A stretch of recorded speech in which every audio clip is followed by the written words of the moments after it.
all good. Yeah, I'm all good. Ooh, please welcome Zoe Salmon.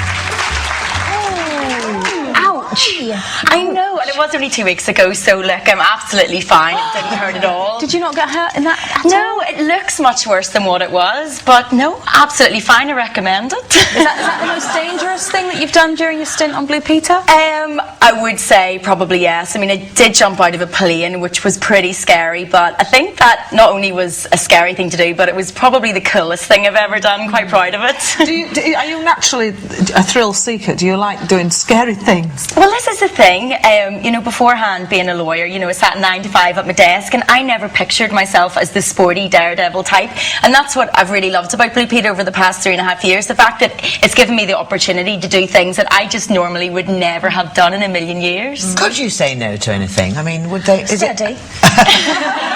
Well, it's funny because when I first started, I said I would try anything once. So they then developed this strand of programs for me within Blue Peter called I'll Try Anything Once. So therefore, I couldn't say no to anything. So I'd be absolutely petrified, and I just wouldn't say. Is there anything that you did that you would never do again? Well, I can actually now say that there was one thing that I've kept from Blue Peter for the past 3.5 years that I wouldn't do, and that is a bungee jump.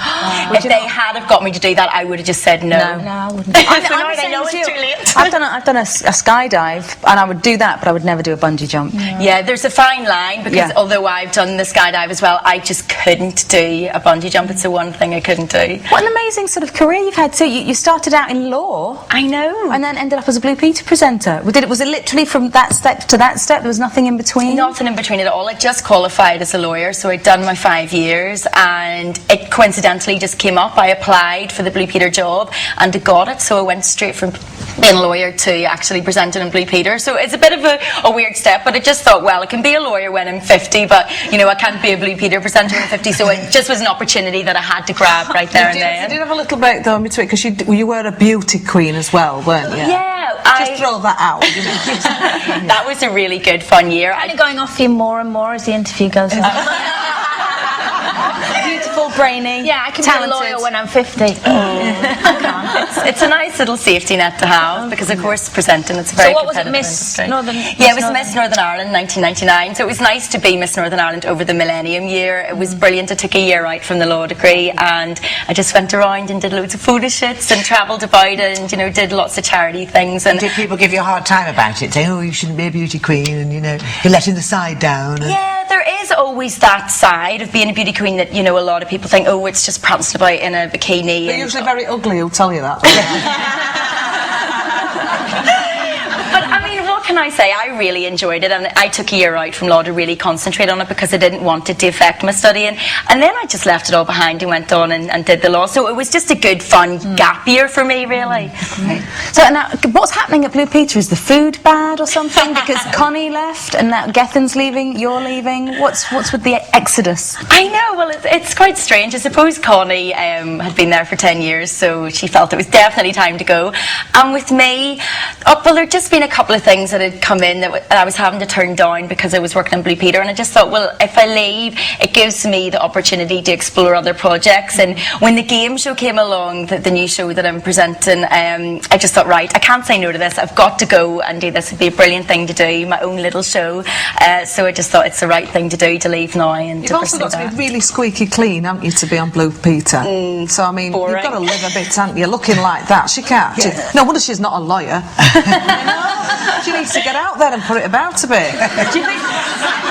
Honestly, tell me, this is the woman who's gone from, oh, you can't beat a nice cup of tea. I don't look like that. That's what I mean. You've got to get out there and look at you. How do men respond to you? Your daughter. Get out and put it out a bit. No.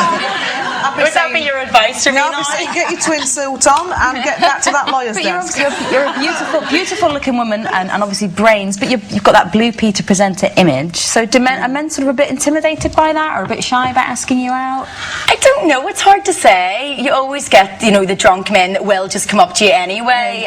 But it's hard to say if I put men off or not. I mean, I always say it's just a lot of hair and makeup. You should see me first thing in the morning. I look completely different. Is that a good chat-up line? That scares them away. Any ones that I don't want to speak to. Have you ever had to stop yourself from falling in love? We were talking about that a bit earlier on. Sort of met someone and been attracted but thought...